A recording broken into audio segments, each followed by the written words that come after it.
Shopping can be really fun, but it can also be super overwhelming and really expensive. If you don't know your body shape and your colors, and you don't know where to shop or what fabrics to look for or how to avoid trends, you might end up feeling like you don't want to go shopping at all, or you just end up buying the same things over and over again and get yourself stuck in a style rut. Before we get started on today's video, I just want to remind you guys that you can join my free private Facebook group.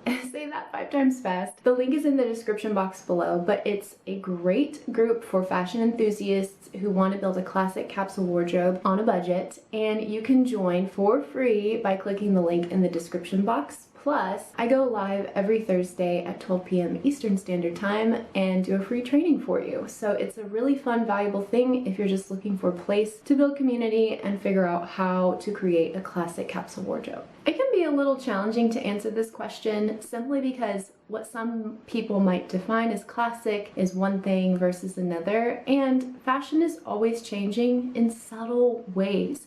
So even if we're buying what we consider classic pieces, it might change over the course of a decade or 2 decades. But don't worry, because I've got some really important things to share with you that are going to help you understand how to build a classic capsule wardrobe for the rest of your life. So here are my first tips. Have you ever been to the thrift store and found this beautiful piece and you pick it up and you're like, gosh, this looks like it's 20, 30 years old, but I would instantly be able to wear it now and no one would tell the difference? That's happened to me more times than I can count, and the reason is because that piece is usually made from high quality materials and is made with a classic cut and fit. A great example of this is my Brooks Brothers linen blazer that you guys see me wear all the time. It's 100% linen, and I guarantee you it's probably from the early to mid 90s, and it's got this classic kind of straight up and down double-breasted wide lapel fit. The color is chic, it's elegant, the buttons are high quality, and the cut is something that you would find from the 20s and 30s, the 40s, 50s, possibly even the 60s. So this piece has been reinterpreted over many decades to maintain its style and its aesthetic. So you want to gravitate towards materials that are going to last you a really long time. I'm talking linen and silk, wool, cashmere, leather, and cotton. These are things that just never go out of style, and when you have them in your wardrobe, they're gonna make you feel really good and really comfortable. For the most part, I really recommend avoiding as much synthetic as possible, especially things that have like an elastic waistband or elastic ruching, say in the sleeves. Again, going back to my example of the blazer, you know how sometimes blazers will have that little elastic band that goes up the sleeve so it looks like you're kind of scrunching it up your arm? No, we're not gonna go that route.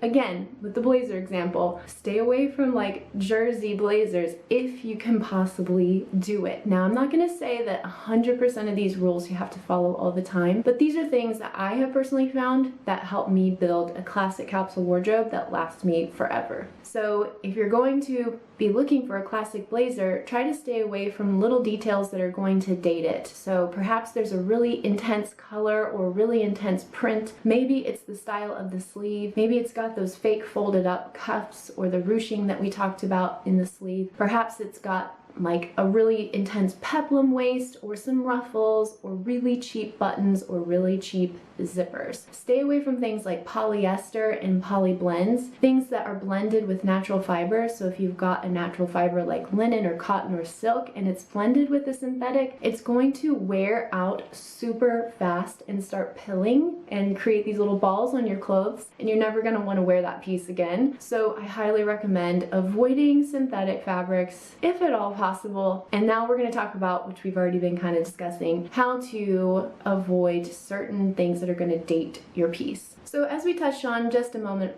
ago, you want to stick to cuts and styles that are really classic. And so again, what makes a piece classic is that it's has a long history. It's not that it's always been around, but it's been around for a long time. So you're going to start to see things that emerge probably in the 20s and 30s, maybe even in the 1910s, and they've just been reinterpreted really similarly throughout the decades, even leading up to now. So it's probably 100-year-old style that you could be looking for that's been reinterpreted or reimagined for the modern woman. So menswear is one of those classic examples, and you want to definitely look for pieces that are within that classic capsule wardrobe container, but there's a lot of flexibility when we're talking about what goes into a classic capsule wardrobe, especially nowadays. So you need to always know your personal style, always know your body shape and your colors when you're going to shop. But when you're heading into a store, I want you to scan the store and look around. What are the big things that I'm seeing in every store right now? And that's usually a great indicator that you're looking at a trend. So perhaps not a classic piece. You really want to consider staying away from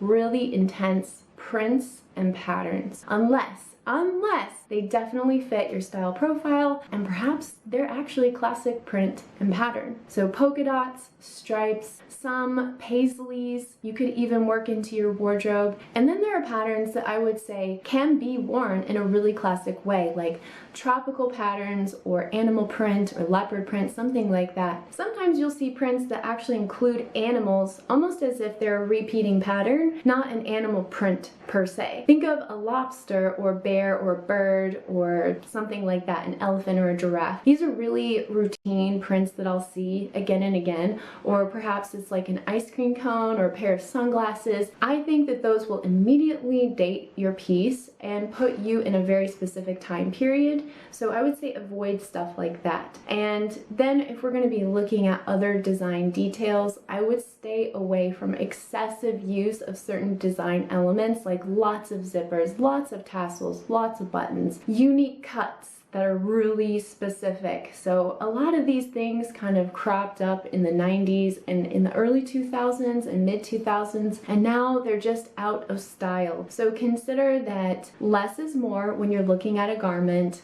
Look at the color, look at the print, look at the fabric, and then consider how classic is this piece. Could I have seen it being worn on Lauren Bacall in the 40s or 50s? Did I see, Kate Moss wearing this in the 90s or Brooke Shields wearing this in the 80s? These are really important questions to ask yourself when you're shopping. So when you're going around the store, even if it's a thrift store, always look at the fabric content if you possibly can. If there's no fabric content label, just do your best to eyeball it. Try to stay away from synthetics. Try to stay away from elastic waistbands and elastic materials that are in the garment itself, unless you're talking about jeans, of course, and you prefer a little bit of elastic. Now, when you're looking at your overall wardrobe, you will start to see a cohesive look come together. It's all really about the details, but you'll slowly start to see your wardrobe being filled with beautiful, high-quality pieces that are cotton, linen, silk, wool, and leather, and cashmere. And you're going to see your colors emerge. You'll see that you're kind of buying the same warmer tones or cooler tones, or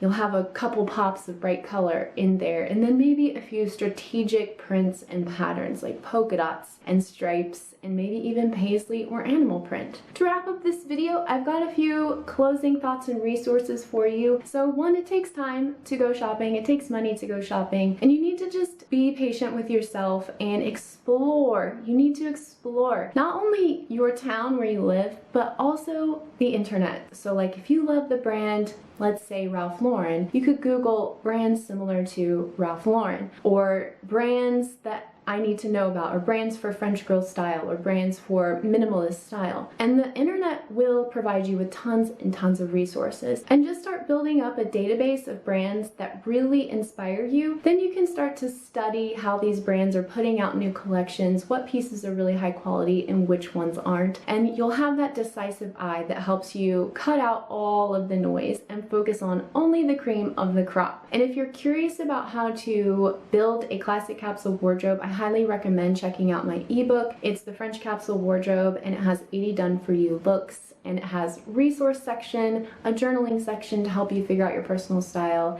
and it also has shopping links. So if you're curious about where to shop, there's definitely lots of resources in there for you. All right, that wraps it up for me today. I am super grateful for you. Don't forget that you can book your free 45-minute style consultation with me by clicking the link in the description box below. I can help you build out a plan for your personal style goals, and I can't wait to talk to you. So book your call by clicking the link below, and I love you guys so much. I hope you have a fantastic week wherever you are, and I'll see you guys again next time.